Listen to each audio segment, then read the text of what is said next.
So obviously coming here from the NFL, what kind of led you to Western Kentucky? I remember playing ball and remembering how Western Kentucky has always been a great program.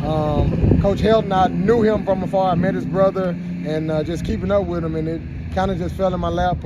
We had a great conversation, and I'm enjoying being in Bowling Green. This is new area. I've been all over the country. This is a new area. I'm enjoying. Always have great talent, and one thing they love to do is put the ball in the air. So I'm grateful for that. I mean, before you take the job, though, do you kind of sneak a peek at who you might be inheriting in that room? You know, I've always been a bottom tier guy. I don't care who I'm inheriting. I think if you coach them, you love them, and teach them, I think they're going to go out there and play their best for you.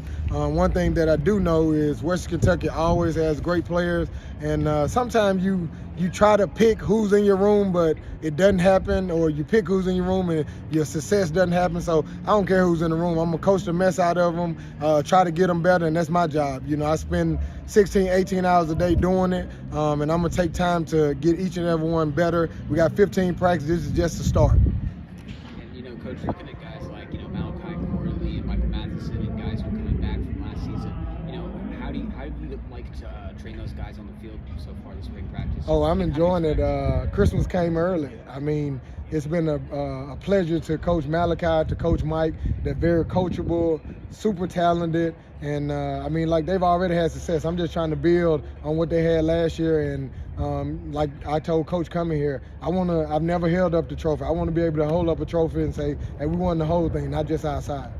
As far as the recruiting part of it goes, Yeah. With the reputation the school's had and the success they've had with the passing game, have you had to turn people away with the interest you might have had? Well, you just become very selective.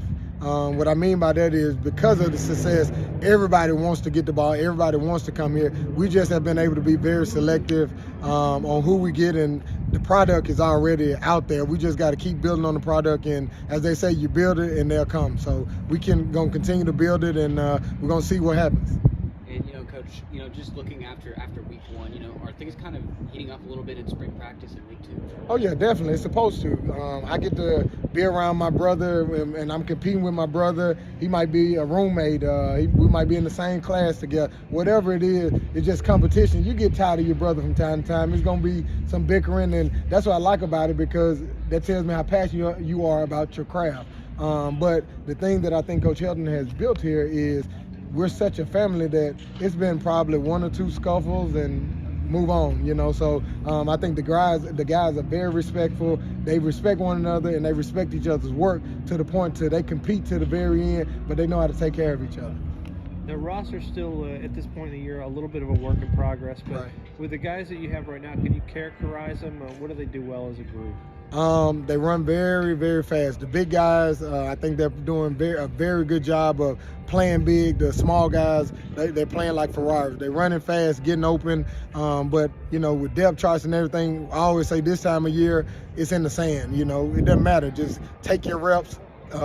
Let me coach you as well. If the reps you're not taking, watch the guys and learn from them. Those are mental reps, and I think you get better with mental reps, even though you didn't get that rep. When time come around, those what coaches love is guys that took a mental rep and he go out there, he doesn't make the same mistake, or he just compounds the mistake by, okay, now I got to tell him the same thing. I got to tell 17 guys the same thing. I think we do a very good job of that, going out there, watching hey, coach, he did this wrong. And so we got 16 coaches sitting over there on the sideline.